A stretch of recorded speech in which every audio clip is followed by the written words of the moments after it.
Good afternoon, YouTube. This is the Pond Diver back with another real life review. Today we're going to be reviewing this Best Choice Rustic Farmhouse Fire Table. Let's review it.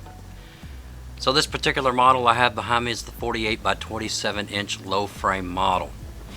It produces a whopping 50,000 BTU, and there's a lot to cover in this review, so I'm just going to categorize it by pros and cons. So the first pro to this table is the low frame, meaning it sits really low to the ground. If you're in the market for a table like this, then you know that most of them generally sit about waist or chest height. Well, if you're sitting around the fire pit, which most people commonly do, then everything from your middle torso down is going to stay cool.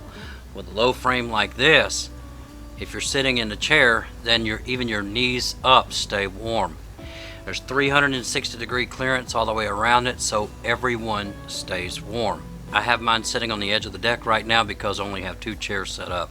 But if we were to have company or guests come over one night, then I may slide the fire pit back and then put chairs all the way around it. It certainly puts out enough heat in order to keep everybody comfortable.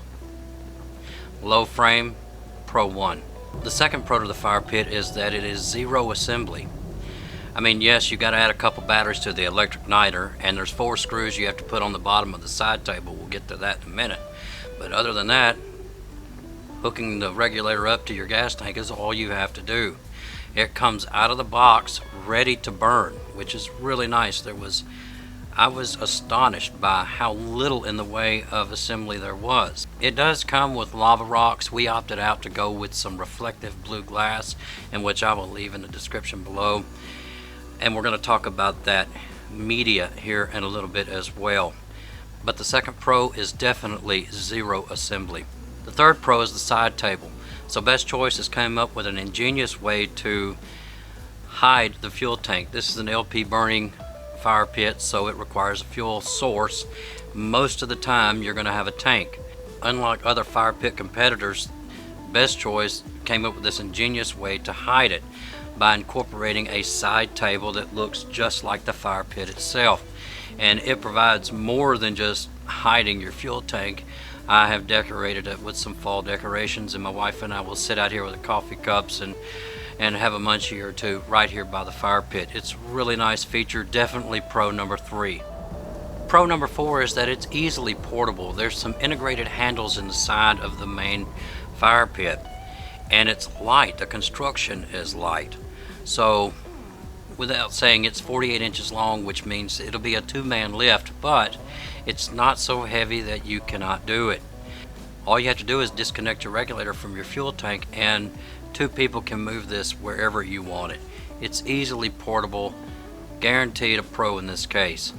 The fuel throttle, it's not a guessing game, and the fuel is not set to one fuel level. In this case, there is a dial, much like a gas grill, that you can lower and raise. You can go all the way down to 10,000 BTU, all the way up to a whopping 50,000 BTU like you see behind me. And even right here, it still puts off plenty of heat. I'm definitely getting it on my back as I make this presentation. Number 6 pro is the electric start. It's easily explained. If you ever had a gas grill, you know what I'm talking about. Add a couple batteries, press start, voila. Pro number 7 is that it comes with a waterproof cover. So any fuel burner does not like to get wet. You need to protect the media, which it comes with lava rocks. In our case, we went with glass, like I said. You need to keep those items dry. In this case, it has a deep belly pan inside where the burner's located, and it will certainly fill up with water, and that's not something you want. So every time after you let it cool for about an hour, you need to place the cover back on this grill in order to protect it from being compromised in any way. Rocks and glass have a tendency to absorb water, and if they get hot, they could burst. The water is expanding at a rapid rate, and that becomes dangerous.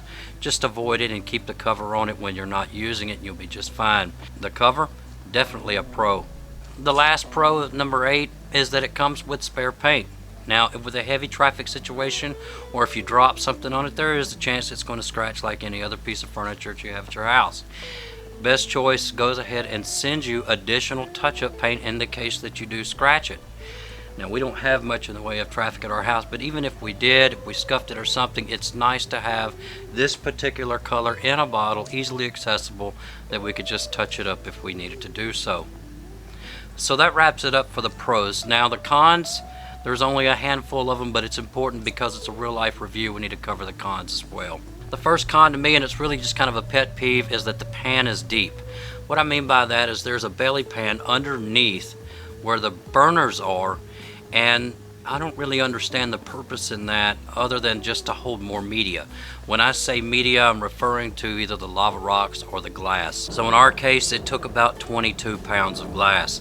Now, if you're researching this, you know that the glass only comes in like 5, 10, 20, and 25 pound kits.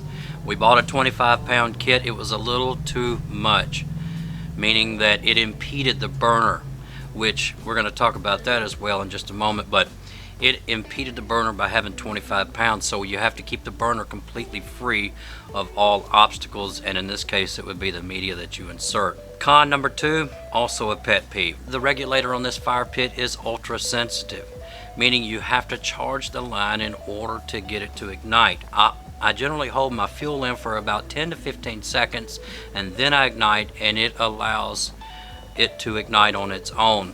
If you do not charge the line, meaning with fuel, then you will not be successful at lighting the fire pit. The regulator has to meet a certain volume before it engages. So the last con, also debatable. The burners are fickle, which means not that they are sensitive in any way, but if you cover up more than say 4 or 5 outlets of the burner, you'll have a reduced fuel flow. Your regulator will engage and say, no, no, no, you can't burn.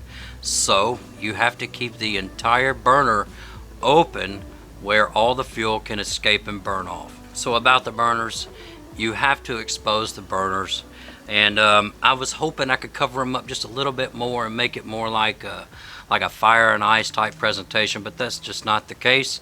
I think it requires probably a $10,000 fireplace to do that, and that is not the direction I'm wanting to go.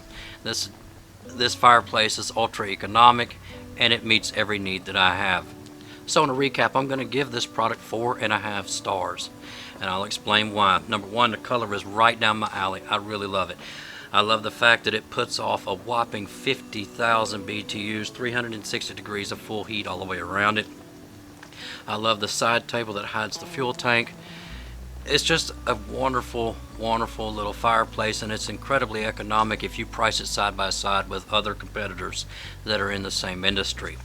The only reason why I'm going to deduct a half a star was because of one of my pet peeves, and that was the ultra safe press in and hold the fuel for 10 to 15 seconds in order to charge the line. Now, I am a safety guy. I don't even let my wife put potted plants in front of the windows in case of a fire egress. You know, I'm a safety guy.